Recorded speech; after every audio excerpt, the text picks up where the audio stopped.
सैनिक एक ट्रेन में बैठकर बातें कर रहे होते हैं। एक सैनिक का नाम रमेश और दूसरे का नाम राहुल था। रमेश राहुल से कहता है, अरे राहुल भाई, आप भी बहुत समय से सेना में हो, कुछ कहानी सुनाओ सेना की, थोड़ा टाइम पास हो जाएगा। अभी तो पूरी रात पड़ी है। आप भी रमेश भाई खुद सेना में हो, कहते हो कि कोई कहानी सुनाओ। अरे सेना का तो एक एक दिन ही कहानी है, लेकिन आप इतना कह रहे हो तो सुनो। ऐसा कहकर राहुल कहानी सुनाने लगता है।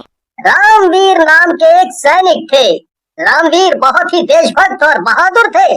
रामवीर को देश के अलावा कुछ नहीं सूझता था। जब देखो देशभक्ति की ही बातें किया करते थे। वाह राहुल भाई, आपकी कहानी तो बहुत ही इंटरेस्टिंग लग रही है। फिर क्या हुआ, थोड़ा और बताओ रामवीर जी के बारे में। रामवीर जी की कहानी ही ऐसी है, जो सुनता है वो उसे और सुनने की इच्छा करता है। रामवीर अपने देश से बहुत प्यार करते थे। एक रात उन्हें किसी गांव में कुछ आतंकवादियों के छुपे होने की खबर मिलती है, जिसे सुनकर रामवीर अपने दोस्त शैतान सिंह से बोलते हैं, शैतान सिंह, मुझे अभी अभी सूचना मिली है कि पास के गांव में कुछ आतंकवादी छुपे हुए हैं। इससे पहले कि वो किसी नागरिक की जान ले, हमें उन्हें मार देना चाहिए।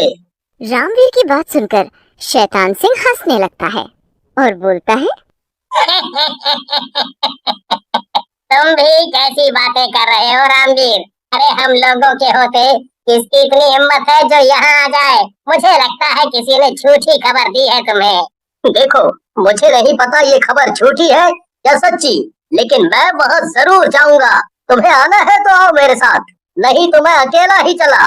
इससे पहले शैतान सिंह कुछ कहता, रामवीर अपनी गाड़ी चलाता है और गांव की तरफ निकल जाता है। गांव के बाहर जाकर चिल्लाते हुए कहता है, आतंकवादियों, मुझे पता है तुम इसी गांव में छुपे हुए हो। तुम अपनी सलामती चाहते हो तो हथियार डाल दो और बाहर आ जाओ, नहीं तो एक एक को चुन चुन के मारूंगा।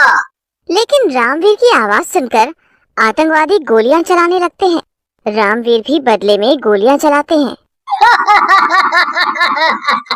मैं अभी भी कह रहा हूँ, तुम लोग यहाँ से बचकर नहीं जा सकते। इससे पहले मैं तुम्हें तड़पा तड़पा कर मारूं। लेकिन रामवीर की बातों का आतंकवादियों पर कोई फर्क नहीं पड़ता और वो गोलियां चलाते रहते हैं। रामवीर भी उनका सामना बहादुरी से कर रहे होते हैं, लेकिन तभी एक गोली उनकी पीठ पर आकर लगती है। ये गोली किसने चलाई? वो भी पीठ पर? कौन है? ये गोली मैंने चलाई है रामवीर, वो भी तुम्हें मारने के लिए। शैतान सिंह को देखकर रामवीर हैरान रह जाता है और बोलता है, शैतान सिंह तू? मगर तूने मुझ पर गोली क्यों चलाई? तू तो मेरा भाई है, देश से ये गद्दारी क्यों? तू कितना भोला है रे रामवीर। अरे भाई, मैं कोई देशभक्त नहीं हूँ, मैं तो दूसरे देश का एजेंट हूँ, तो तुम्हारी सेना में काम कर रहा हूँ। चल, अब तेरे मरने का समय आ गया। ऐसा कहकर शैतान सिंह रामवीर के सर के बीच में गोली मार देता है। रामवीर मर जाता है। ये बात सुनकर रमेश कहता है, फिर क्या हुआ? उस दुष्ट शैतान सिंह का क्या हुआ? क्या वो पकड़ा गया था? वो मुझे मिल जाए तो मैं उसकी जान ले लूं। रमेश भाई, अभी कहानी पूरी कहाँ हुई है मेरी? इसके बाद तो रामवीर की कहानी शुरू होती है। दरअसल रामवीर को मारने के बाद शैतान सिंह वहां से चला जाता है। बारिश बड़ी जोरों से हो रही होती है। तभी एक चमत्कार होता है। रामवीर की आत्मा रामवीर के शरीर से निकलती है। अरे, मैं तो जिंदा हो गया। मैं अब अपने देश के दुश्मनों को नहीं छोड़ूंगा।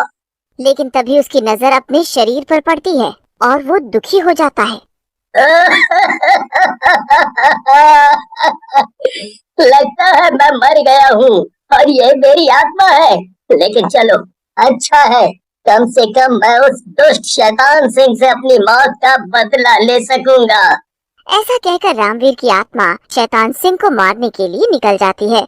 शैतान सिंह अपने आतंकवादी दोस्तों के साथ होता है।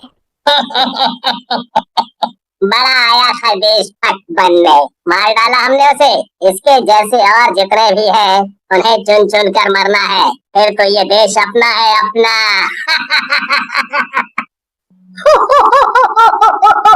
सही कह रहे हो शैतान सिंह, हमसे कोई जीत नहीं सकता। पहले हम भी रामवीर जैसे देशभक्तों को मारेंगे और फिर इस देश पर कब्जा करेंगे।